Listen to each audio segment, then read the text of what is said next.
नमस्कार साथियों, Saraswati career point में आप सभी का स्वागत है। आज हम उत्तराखंड की अपनी जो वन लाइनर सीरीज चल रही है इम्पोर्टेंट क्वेश्चनों की, उसको लेके आगे आते हैं।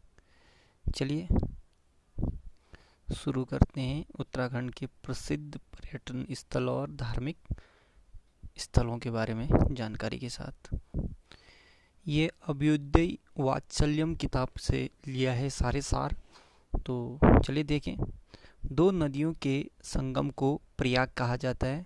किंवदंती के अनुसार शिव की जटाओं से तीन धाराओं भागीरथी, अलकनंदा, मंदाकिनी का जहाँ जहाँ पर संगम हुआ है, जिस नदी पर ये तीन धाराएं मिलती या मिली, वहाँ पर प्रयाग बनते चले गए और कालांतर में ये प्रयाग तीर्थ में बदल गए। उत्तराखंड में पंचप्रयाग, हरिद्वार से यात्रा करने पर पंच प्रयागों का सही क्रम देवप्रयाग, फिर रुद्रप्रयाग, फिर कर्णप्रयाग, फिर नंदप्रयाग, फिर विष्णुप्रयाग आता है। ठीक, तो हम लोग नीचे से ऊपर क्रम में पढ़ेंगे। देवप्रयाग, यह प्रयाग अलकनंदा और भागीरथी के संगम पर हरिद्वार से 94 किलोमीटर की दूरी पर स्थित है। जनश्रुति के अनुसार सतयुग में देव शर्मा नामक ब्राह्मण ने यहाँ पर भगवान विष्णु की तपस्या की थी, इसलिए इसका नाम देवप्रयाग पड़ा। देवप्रयाग का अन्य नाम इंद्रप्रयाग है। देवप्रयाग पौड़ी गढ़वाल जिले में स्थित है। ये गलत है, ये देवप्रयाग टिहरी गढ़वाल जिले में स्थित है। ठीक है, यह मिस्टेक हुआ है। देवप्रयाग का प्रसिद्ध मंदिर है यहाँ पर रघुनाथ मंदिर, जो भगवान राम को समर्पित है। यहाँ पर अलकनंदा की ओर से वशिष्ठ कुंड और भागीरथी की ओर से ब्रह्म कुंड। तो ये याद रखना कि वशिष्ठ कुंड और भागीरथी कुंड दोनों टिहरी में है, लेकिन वशिष्ठ कुंड है जो वो है अलकनंदा नदी पर और भागीरथी कुंड ब्रह्म कुंड पे है। ठीक, अगला है हमारा रुद्रप्रयाग। ऋषिकेश से 139 किमी की दूरी पर स्थित अलकनंदा और मंदाकिनी के संगम पर रुद्रप्रयाग स्थित है। जनश्रुति के अनुसार नारद ने यहाँ पर ओम नमः शिवाय मंत्र से शिवजी की आराधना कर संगीत का ज्ञान प्राप्त किया था।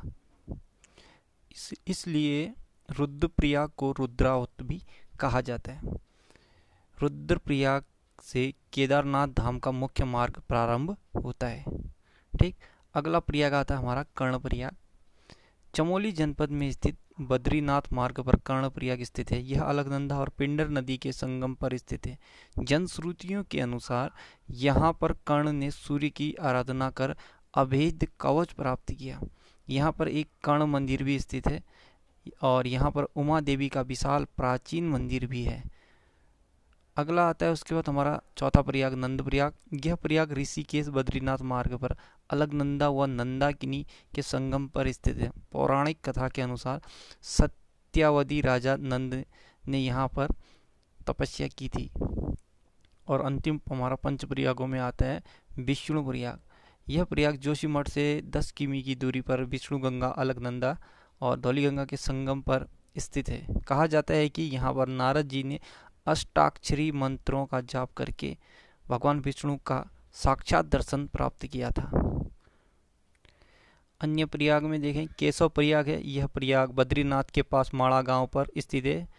यहाँ पर अलकनंदा और सरस्वती का संगम होता है। श्री वेदव्यास जी ने सरस्वती नदी के तट पर श्रीमद् भगवत गीता की रचना की थी। सोनप्रयाग, रुद्रप्रयाग जिले में स्थित यह प्रयाग मंदाकिनी और सोन नदी के संगम पर स्थित है। गणेश प्रयाग पुराने टिहरी में भागीरथी और भिलंगना के संगम पर स्थित है। ये सारे प्रयाग पंच प्रयागों में नहीं आते, ये अन्य प्रयाग हैं। ठीक, अगला है प्रसिद्ध चार धाम यात्रा। चार धाम यात्रा यमुनोत्री से शुरू होकर गंगोत्री, केदारनाथ होते हुए बद्रीनाथ पर समाप्त हो जाती है। यमुनोत्री उत्तरकाशी जनपद में स्थित यमुनोत्री समुद्र तल से 4421 मीटर की ऊंचाई पर बंदरपूछ पर्वत पर स्थित है। यहाँ ये ऊंचाई में मुझे थोड़ा डिफेक्ट लग रहा है, इसलिए आप अभी नॉर्मली इसे याद रखा, मैं वन लाइनर में इसे क्लियर कर लूँगा। तो ये बंदरपूछ पर्वत पर स्थित है। यहाँ का मुख्य मंदिर यमुना देवी को समर्पित है। इस मंदिर का निर्माण जयपुर की महारानी गुलेरिया ने 19वीं सदी में इसका पुनर्निर्माण कराया था, बनाया नहीं था।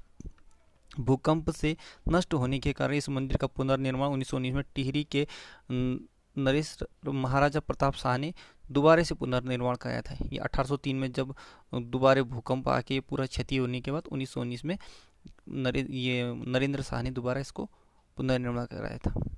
यमुना यमुना मंदिर व सूर्यकुंड के निकट गर्म पानी के स्रोत हैं। सूर्यकुंड के निकट दिव्य शिला पूजन के पश्चात ही यमुनोत्री मंदिर में पूजा करने का प्रावधान है। यमुनोत्री मंदिर के निकट 4 किमी की दूरी पर सप्तऋषि कुंड है। यमुनोत्री मंदिर के कपाट खुलने का समय अप्रैल मई है का माह रहता है और यमुनोत्री मंदिर के कपाट अक्टूबर नवंबर में बंद हो जाते हैं। दूसरा आता है गंगोत्री। गंगोत्री उत्तरकाशी जनपद में भागीरथी नदी के दाएं तट पर गंगा नदी को पे है और यहीं पर गंगा को समर्पित एक मंदिर भी है। इसकी स्थापना 18वीं सदी में के उत्तरार्ध में गोरखा कमांडर अमर सिंह थापा ने की थी। यहाँ पर गंगा की धारा उत्तर दिशा की ओर मुड़ने से इस स्थान का नाम गंगोत्री पड़ा। गंगोत्री समुद्र तल से 3140 मीटर की ऊंचाई पर स्थित है। कहा जाता है कि यहाँ पर राजा भगीरथ ने आराधना की थी। यहाँ से 28 किमी की दूर पर भागीरथी का मुख्य उद्गम स्थल गोमुख है। गोमुख का अर्थ होता है पृथ्वी पर सर्वप्रथम सूर्य की प्रथम किरणों का स्पर्श स्थल। तीसरा हमारा आता है केदारनाथ। यह देश के 12 ज्योतिर्लिंगों में से एक है। इस मंदिर के कपाट श्रावण पूर्णिमा के दिन खुलते हैं। समुद्र तल से 3500 मीटर की ऊंचाई पर स्थित है। यह रुद्रप्रयाग जिले में पड़ता है। संस्कृत में केदार का शब्द होता है दलदली भूमि या धान की रोपाई वाले खेत के लिए जो भूमि तैयार किया जाता है। केदारनाथ में शिव के पृष्ठभाग की पूजा की जाती है। गरुड़ पुराण के अनुसार केदारनाथ ऐसा तीर्थ है जो समस्त पापों के से मुक्ति दिलाता है। कहा जाता है कि केदारनाथ मंदिर की स्थापना पांडवों या उनके वंशज जन्मेजय ने की थी। यहाँ भगवान शंकर शिवलिंग के बजाय तिकोनीय शिला के रूप में है। केदारनाथ मंदिर के पृष्ठभाग में शंकराचार्य की समाधि है। मंदिर के गर्भगृह में त्रिकोण आकृति की बहुत बड़ी ग्रेनाइट की शिला है जिसकी भक्तगण द्वारा पूजा की जाती है। केदारनाथ का एक अन्य नाम सप्त सामुद्रिक तीर्थ है। सप्त सामुद्रिक तीर्थ। अगला आता हमारा बद्रीनाथ धाम। बद्रीनाथ समुद्र तल से 3100 मीटर की ऊंचाई पर स्थित देश के 4 धामों में से एक है। बद्रीनाथ को सतयुग में मुक्ति प्रदा, त्रेता युग में योग सिद्धा और द्वापर युग में विशाला एवं कलयुग में बद्रिकाश्रम कहा गया है। इस मंदिर का निर्माण शंकराचार्य ने किया था। बद्रीनाथ गंधमादन पर्वत श्रृंखला के बीच स्थित है। इस मंदिर का वर्तमान स्वरूप 15वीं शताब्दी में गढ़वाल राजा अजयपाल ने प्रदान किया। विशाल राजा का क्षेत्र होने के कारण इसका नाम बद्री विशाल पड़ा। यह मंदिर 3 भागों में विभाजित है: गर्भगृह, दर्शन मंडल और सभा मंडल। बद्रीनाथ से 3 किमी दूर व्यास गुफा और गणेश गुफा और मुचकुंड गुफा स्थित है। अगला है पंचकेदार। केदारनाथ शिवजी के 12 ज्योतिर्लिंगों में से 11वां श्रेष्ठ ज्योतिर्लिंग माना जाता है। इस मंदिर के कपाट श्रावण पूर्णिमा के दिन खुलते हैं। समुद्र तल से 3500 मीटर की ऊंचाई पर स्थित है। यह रुद्रप्रयाग जिले में पड़ता है। संस्कृत में केदार शब्द का प्रयोग दलदली भूमि या धान की रोपाई वाले खेत से होता है। केदारनाथ में शिव के पृष्ठभाग की पूजा होती है। गरुड़ पुराण के अनुसार केदारनाथ ऐसा तीर्थ है जो समस्त पापों से मुक्ति दिलाता है। कहा जाता है कि केदारनाथ मंदिर की स्थापना पांडव या उसके वंशज जन्मेजय ने की थी। यहाँ भगवान शंकर शिवलिंग के बजाय त्रिकोणीय शिला के रूप में पूजे जाते हैं। केदारनाथ मंदिर के पृष्ठभाग में शंकराचार्य की समाधि भी है और मंदिर के गर्भगृह में त्रिकोणीय आकृति की एक बहुत बड़ी ग्रेनाइट की शिला है जिसके भक्तजन पूजा करते हैं। दूसरा है आपका मध्य महेश्वर नाथ। तो मध्य महेश्वर पंच केदारों के अंतर्गत द्वितीय केदार माना जाता है। यहाँ पर भगवान शिव के नाभि की पूजा की जाती है और यह समुद्र तल से 3497 मीटर की ऊंचाई पर रुद्रप्रयाग जिले में स्थित है। शीतकाल में मंदिर के कपाट बंद होने पर महादेवेश्वर की पूजा ऊखीमठ में की जाती है। यहाँ से 2 किमी की दूरी पर धोला क्षेत्रपाल नामक गुफा है, यानी धोला क्षेत्रपाल गुफा कहाँ है? ऊखीमठ रुद्रप्रयाग में। ठीक, अगला आता है अपना तुंगनाथ। यह तृतीय केदार है। यहाँ पर शिव की भुजाओं की विशेष पूजा की जाती है, क्योंकि इस स्थान पर शिव जी भुजा या बाह के रूप में विद्यमान है। यह मंदिर चंद्रशिला पर्वत के मध्य स्थित है। तुंगनाथ चंद्रशिला पर्वत के मध्य स्थित है। मंदिर के समीप एक रावण शिला है। कहा जाता है कि यहाँ पर रावण ने भगवान शंकर की आराधना की थी। शीतकाल में मंदिर के कपाट बंद हो जाने पर तुंगनाथ की पूजा मक्कू मठ में की जाती है। यह राज्य का सर्वाधिक ऊंचाई पर स्थित मंदिर है, शिव मंदिर है। चौथा हमारा आता है रुद्रनाथ। यह चतुर्थ केदार है। समुद्र तल से 3559 किलोमीटर की ऊंचाई पर स्थित है। यह मंदिर गोपेश्वर चमोली से 18 किमी की दूरी पर स्थित है।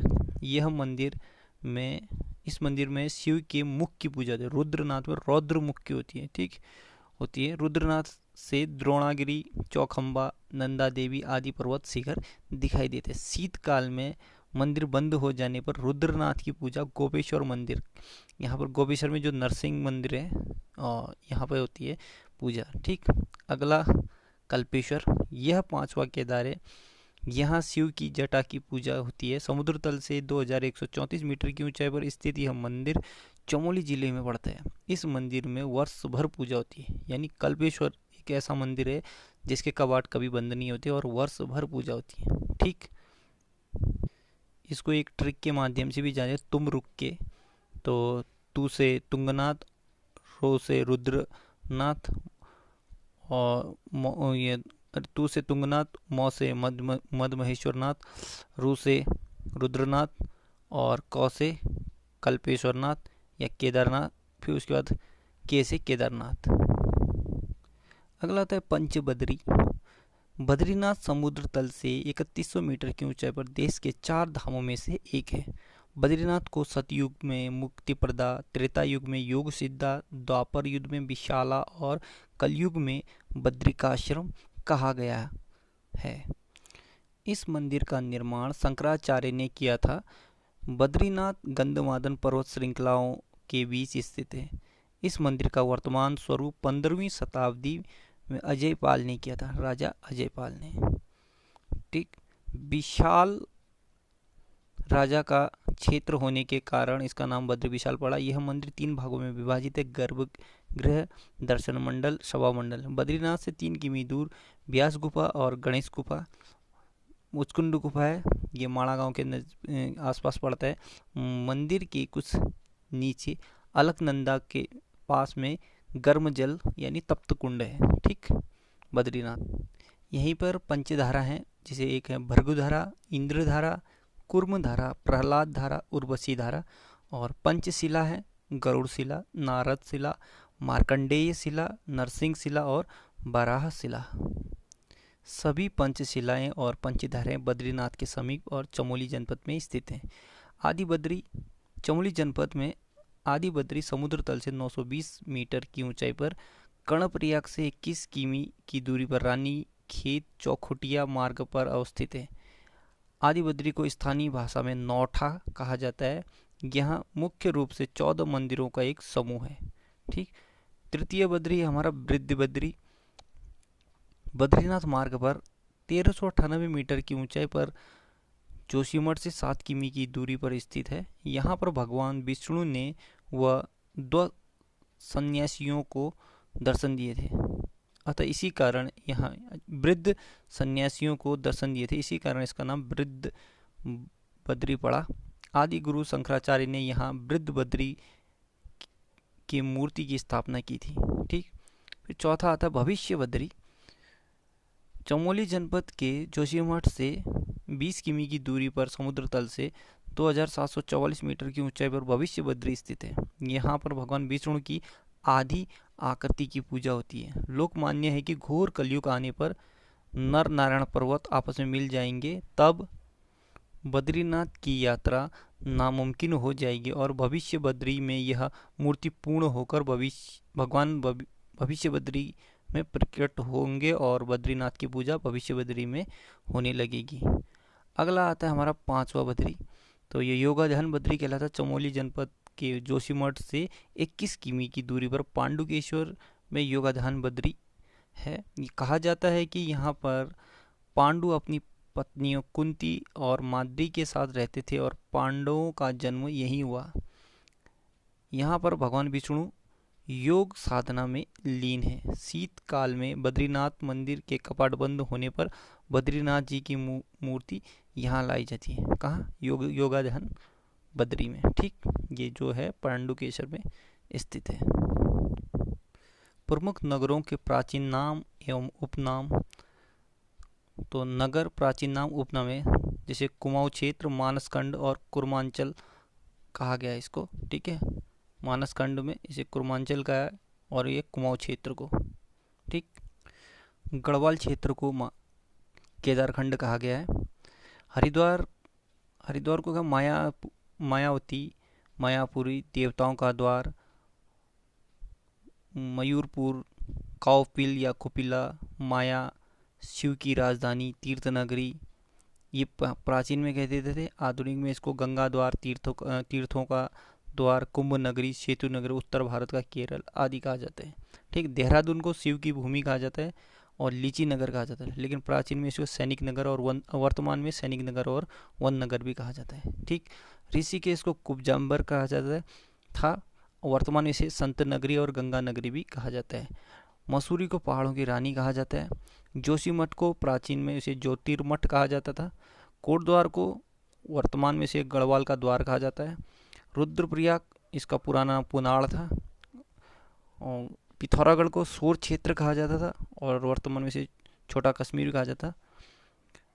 अल्मोड़ा इसे बाल मिठाई का घर कहा जाता है। कौशानी भारत का स्विट्जरलैंड। नैनीताल झीलों की नगरी और सरोवर नगरी। काठगोदाम कुमाऊं का द्वार। द्वाराहाट मंदिरों की नगरी और काशीपुर गोभिषाण। तो इसे यहीं पे विराम करते हैं। अगली सीरीज में फिर से हम नई सीरीज लेके आएंगे एक खूबसूरत मोटिवेशनल लाइन के साथ। ख्वाहिश भले ही छोटी सी हो, लेकिन उसे पूरा करने के लिए दिल जिद्दी होना चाहिए। वास्तव में अगर आपको कुछ बनना है तो अपने आप को एक जिद्दी होना ही पड़ेगा, ताकि आप अपने हर क्षेत्र में सफल हो जाए। अगर अपने मेहनत या अपने लक्ष्य के लिए जिद्दी नहीं होंगे तो तुम्हें समस्या होगी। ठीक है, और चैनल को लाइक, शेयर और सब्सक्राइब करना ना भूलें। ज़्यादा से ज़्यादा लोगों को इसे फॉरवर्ड करें और आपका दिन शुभ हो। धन्यवाद।